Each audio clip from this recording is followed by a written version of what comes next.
Bonjour à tous, bienvenue dans le projet Interview à la rencontre des créateurs du Nouveau Monde. Aujourd'hui c'est la deuxième interview. Nous sommes à Torquay, à 1 heure de Melbourne, une station balnéaire. On est en plein été, ce qui est un peu bizarre avec la France à concevoir, mais là il fait très chaud. Je ne sais pas si vous voyez la mer au fond là-bas. Et on va aller interviewer Pauline, qui habite dans la Pampa, enfin dont le studio est dans la Pampa de Torquay. Déjà que Torquay c'est petit, il n'y a pas grand monde, sauf en été, où la population est multipliée par 2 ou 3.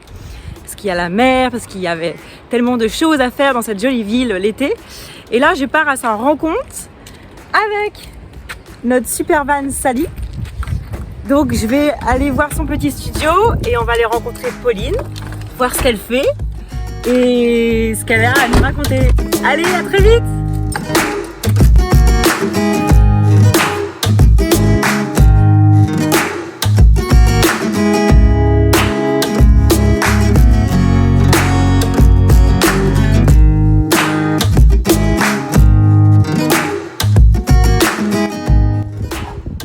Allez, on marche vers le studio de Pauline.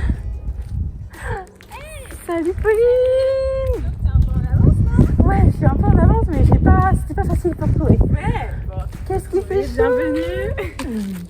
Ça va? Ouais, salut. C'est les voisins. Le proprio. Merci de nous m'accueillir, franchement, de nous accueillir dans un super environnement. Ashmore Arts à Torquay. À Torquay, dans un endroit qui est au bord d'une petite ville au bord de mer, mais il fait super aride. Ouais, là, mais on a de la chance. Un peu sec, hein, on est dans l'été, mais C'est magnifique en tout cas. Ouais, très privilégié.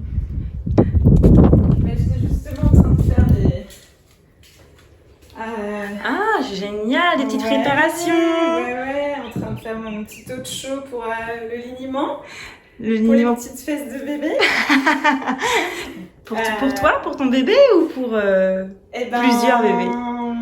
J'ai commencé pour mon bébé et aussi à offrir à mes copines. Et puis maintenant, à tous les bébés. C'est super. J'adore, il est trop mignon ton studio. En plus, on voit qu'il y a un petit endroit pour bébé. Oui, c'est pour Iggy. Iggy. Moi. Tu veux qu'on se pose sur ton super petit tapis pour discuter un peu? Allez, allons-y. Allez, c'est parti. Est-ce que tu peux te présenter à notre communauté? Bien sûr. Je suis Pauline, j'ai 31 ans, maman de Iggy, 9 mois. Et je suis doula. Et en plus, je viens de lancer mon entreprise de produits bébé et maman. De produits bébé. De soins bébé et maman. Super, et est-ce que tu peux juste rappeler aux personnes qui ne savent pas ce que c'est quoi une doula? Une doula, alors je suis là pour accompagner, désolée le franglish, c'est pas grave.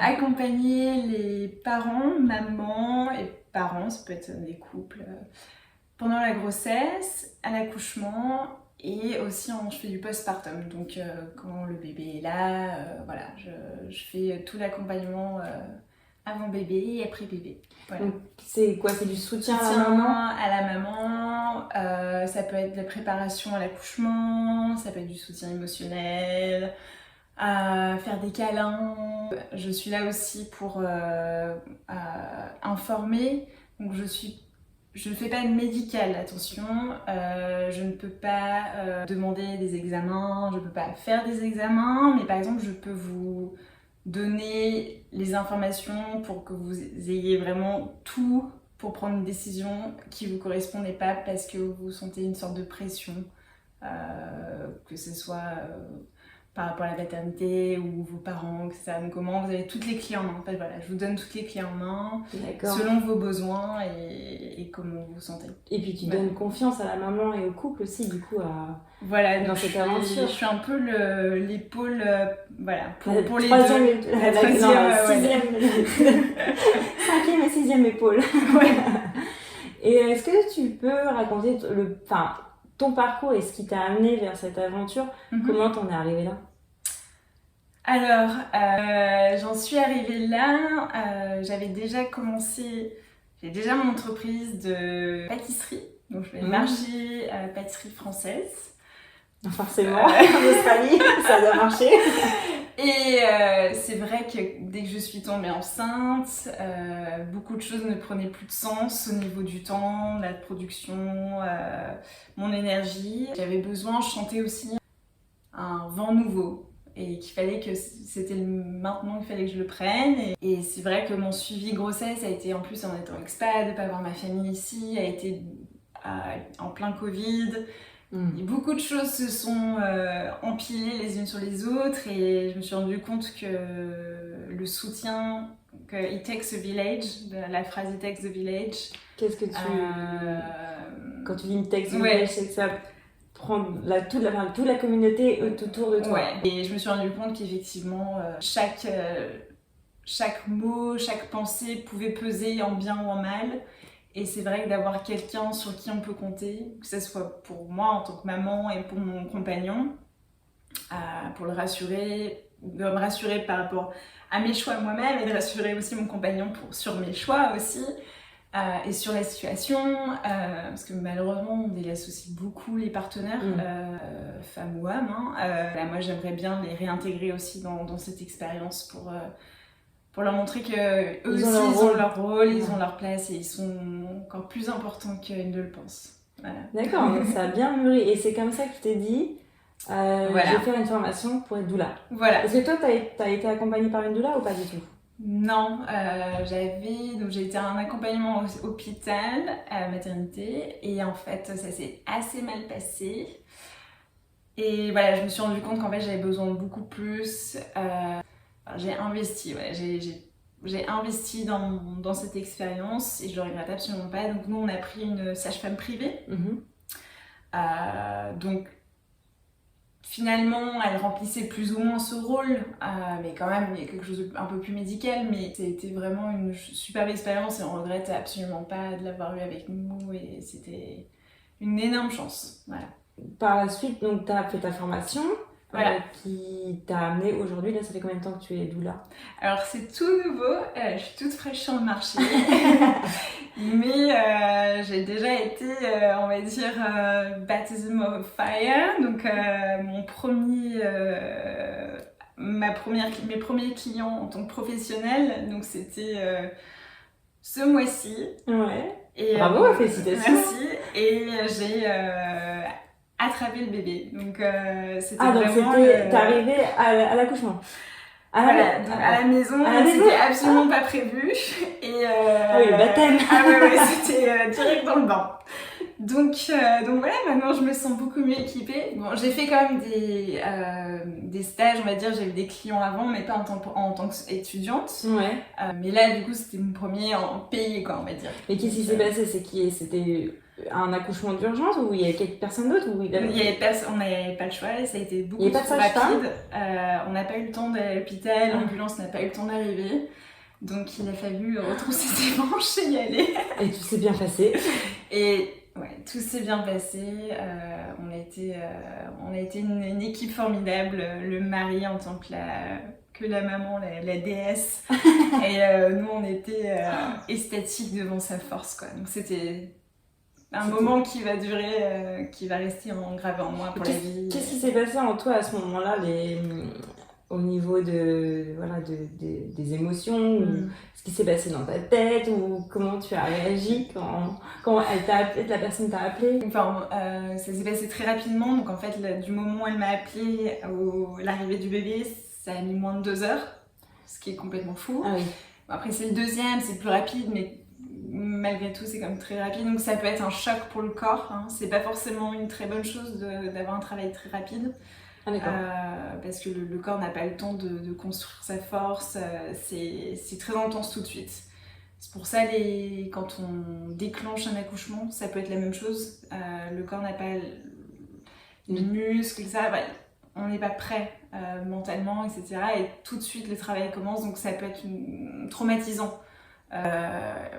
Donc le temps que j'arrive, ça faisait déjà un peu moins d'1 heure. Et je suis arrivée, le mari était là avec du coup la maman.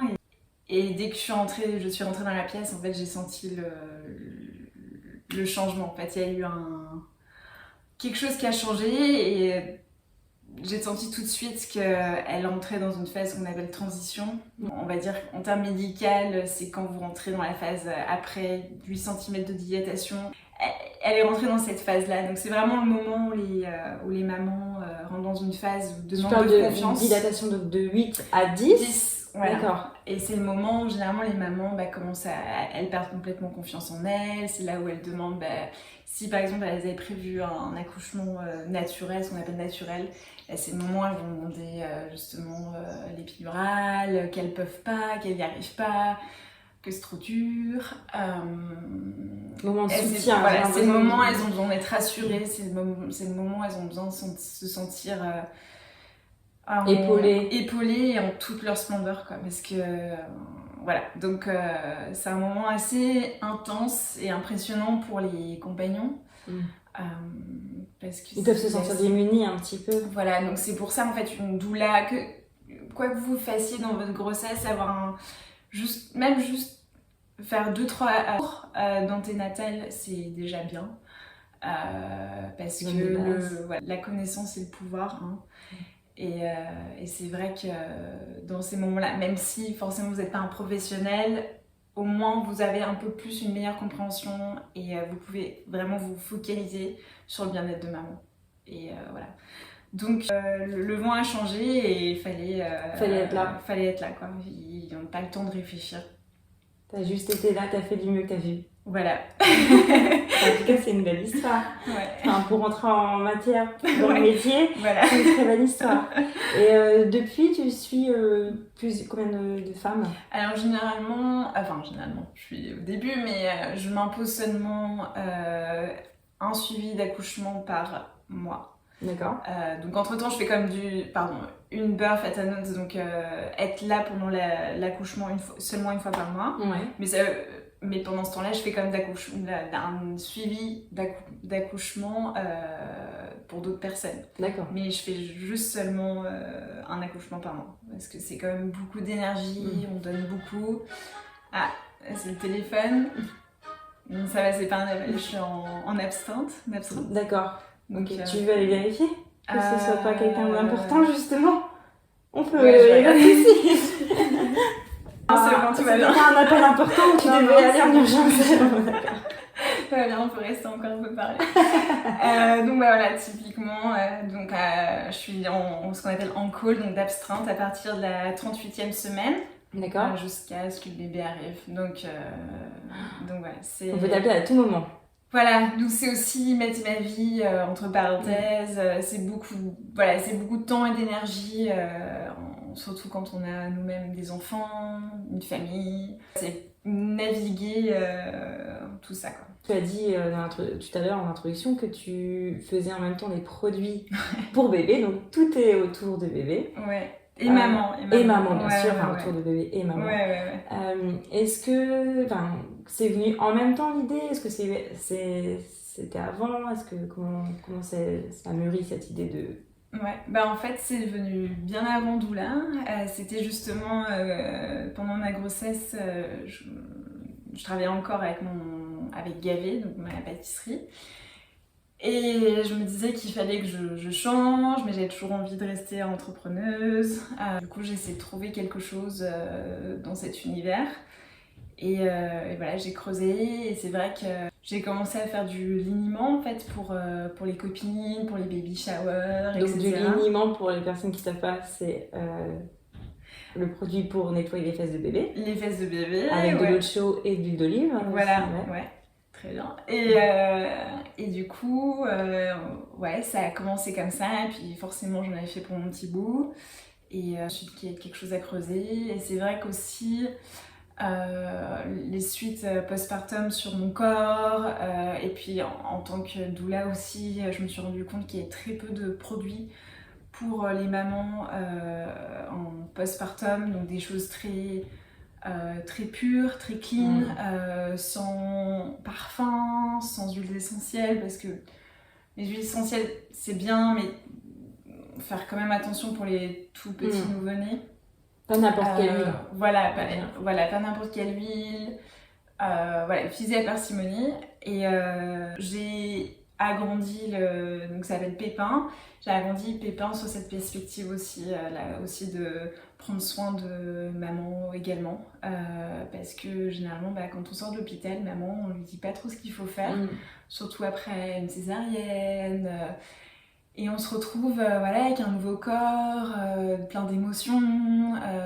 Et du coup, en fait, voilà, je veux essayer de reconnecter les points entre ma profession de doula et des soins voilà, pour rapprocher maman et bébé ensemble, papa et bébé, maman et papa. Maman et son corps. Et maman et son corps. Voilà. Mais d'ailleurs, ce qui est assez... en France, c'est assez courant de voir du lignement. Oui. Ici, en Australie, on n'en trouve pas. Moi, j'ai été assez surprise. La plupart des femmes utilisent des lingettes. Alors, il y a beaucoup de types de lingettes sur le marché. Mais très peu de femmes très peu de femmes utilisent du liniment et ne savent même pas ce que c'est en fait, en Australie. Ouais, ils utilisent beaucoup une crème en fait pour du coup après-chambre, donc lingette et une crème. Mais cette crème, malheureusement pour ceux qui utilisent des couches lavables, elle est absolument pas recommandée. Donc c'est un peu compliqué quoi. Donc il n'y a pas trop le choix. Mais les lingettes, c'est pas très écologique non plus. Non. Donc c'est bien, je trouve que tu amènes un petit peu cette fraîcheur et cette nouveauté en Australie. En France, c'est quelque chose qu'on utilise. Mais voilà, le liniment, tu l'utilises avec du coton ou pas forcément du coton, ou des lingettes réutilisables. Voilà. Donc le but, c'est aussi que Pépin distribue dans des sortes de kits avec le produit, des lingettes aussi réutilisables et expliquer comment on les entretient. Pour essayer de démystifier la chose, quoi. Parce que je pense que beaucoup de gens trouvent que c'est voilà, déjà un bébé, il y a beaucoup de choses à faire. Et voilà, c'est un peu comment démystifier la chose, quoi. Et donc oui, moi j'utilise les lingettes réutilisables et pour Pépin aussi, donc on a des lingettes en bambou bio faites en Australie. Cousu en Australie. Voilà. Pareil, j'ai trouvé ces petites lingettes qui sont très bien. Et puis c'est facile en fait, tu t'en achètes une trentaine, puis tu mets à laver. Et, c'est pas plus compliqué que ça. Je pense que certaines personnes pensent que c'est ramener de la complication, alors que bon, ça, c'est faisable, il y a une faisabilité et c'est sustainable, écologique. Et est-ce que tu peux, s'il y a une personne qui serait vraiment intéressée pour être doula, est-ce que tu aurais un ou des conseils à lui donner pour devenir doula? Pour devenir doula, ouais. Eh ben, allez-y.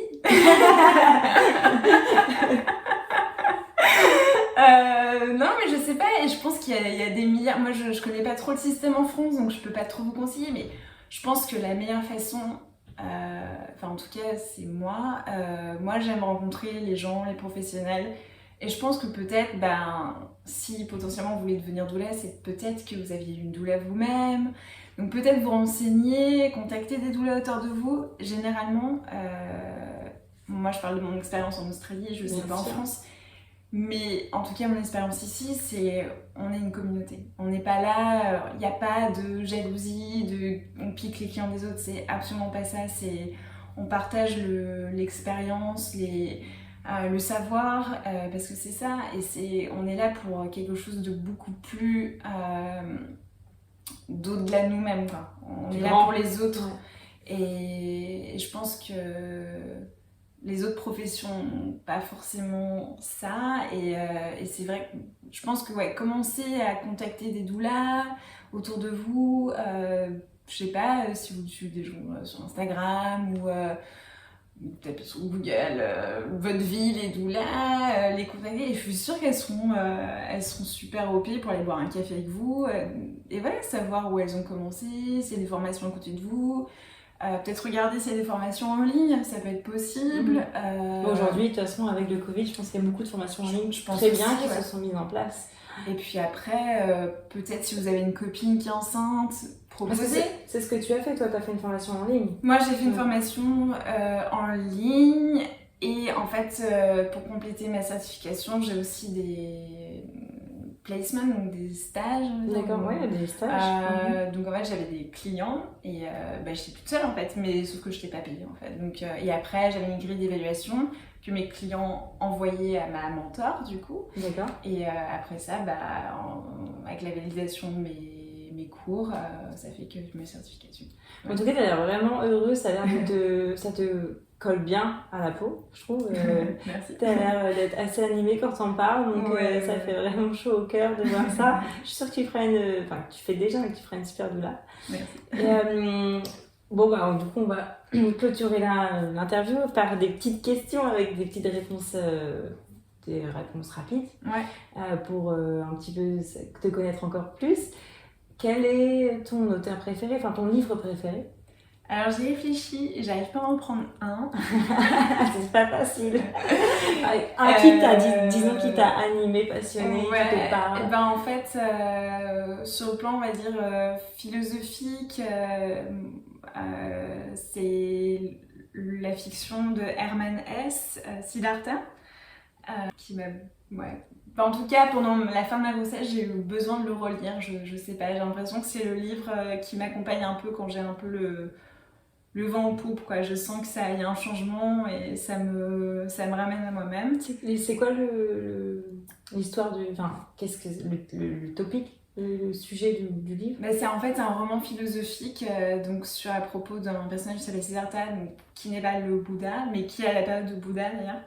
Et c'est juste en fait il est à la recherche de sa propre sagesse, de sa propre identité, de sa propre béatitude, on va dire. Au fur et à mesure de sa vie, il se rend compte que la meilleure façon, c'est de suivre la sienne et pas celle pas la doctrine d'un autre. Donc ça résonne énormément en moi. Et puis j'ai trouvé, je sais pas si tu connais, j'ai chopé dans ma bibliothèque. C'est un super bouquin, pareil, c'est magnifique, ça s'appelle Le restaurant de l'amour retrouvé. C'est japonais celui-là. Ogawa Ito. Ah non, je connaissais pas. Et pareil, c'est quelqu'un qui a une passion de la cuisine et qui veut en fait soigner les gens par sa cuisine. Et je trouvais c'est très très beau. Ah bah je veux bien c'est magnifique. Et puis juste ça c'est pour les Français, je veux en profiter. Bien sûr. Pour du coup les futures mamans, les gens qui sont intéressés. Un super bouquin sur l'allaitement de Dr Marie Thirion qui s'appelle L'allaitement de la naissance au sevrage et franchement je vous le conseille. Ça peut être un peu intense mais t'as aidé. Ouais, c'est très compréhensif quand même et ça est scientifique mais voilà, je pense que c'est un bon guide si vous voulez allaiter et je pense que c'est un peu quand tu sais pas par où commencer et que tu te poses plein de questions, le livre après vous pouvez découper en chapitres, vous n'êtes pas obligé de le lire en entier mais en tout cas je vous le conseille. Malheureusement je le trouve pas en anglais, j'aimerais bien proposer à mes clientes ici, donc profitez-en vous qui êtes en France. C'est bien de partager ce genre de bouquin justement, vu qu'on parle des bébés, des enfants, des doulas, la femme enceinte, donc merci pour ce partage. Est-ce que tu as une personne qui t'a inspiré ou qui t'inspire toujours, que tu aimes bien? Ça va peut-être un peu niaiseux, mais... Non, il n'y a pas pourquoi ce serait... Mais c'est ma maman. Eh bien, c'est très bien, c'est très beau, c'est pas du tout question de niaiseux. Voilà, tout simplement. C'est une femme forte, indépendante, qui a toujours suivi ce que elle aimait faire, comment elle aimait vivre, que ce soit professionnellement ou dans sa vie amoureuse. Et voilà. Et est-ce que c'est quoi ton objectif professionnel? Alors professionnel, moi j'aimerais... Doula, je pense que c'est un peu le stepping stone, mais j'aimerais me diriger encore plus sur la santé de la femme, du soin de la femme en général, maman ou pas maman, et potentiellement ouvrir un lieu où je puisse inviter des professionnels, faire des workshops, que ce soit parler de sexualité, des règles, du coup avec des gens comme des naturopathes, spécialisés, je sais pas, dans les hormones. J'aimerais aussi que les hommes soient invités, que les ados soient invités, un lieu de vie, de communauté, qu'on arrête les tabous, les stigmatisations, les filles, garçons, les genres, les sexes et compagnie. Voilà. C'est bien les adolescents parce que plus tu commences tôt comme ça, plus tu... D'avoir un lieu... Tu les amènes à penser différemment dès le début. Voilà. Donc, et ton objectif personnel? Et personnel, écoute, c'est une bien belle... Écoute, je pense que c'est trouver l'équilibre dans tous mes projets pro et garder quand même du temps pour la mienne de famille et voilà, et potentiellement, pourquoi pas rentrer en France, parce que ça me manque quand même beaucoup. On se retrouvera. Et voilà, donc juste trouver l'équilibre et continuer à faire des choses qui me passionnent et voilà. C'est super, tellement de fraîcheur et de sourire aujourd'hui avec ce beau soleil. En tout cas, merci beaucoup, merci super Pauline, c'était vraiment chouette. Merci à vous de nous avoir écoutés. J'espère que le parcours de Pauline, ce qu'elle fait peut vous inspirer et vous aider aussi dans votre recherche. Si vous voulez la contacter, je mettrai tes détails à la fin de la vidéo. Et en attendant, on vous dit à bientôt. Take care. Et je vous dis à la prochaine vidéo. Merci. Ciao. À bientôt. Merci. Salut à tous. Merci.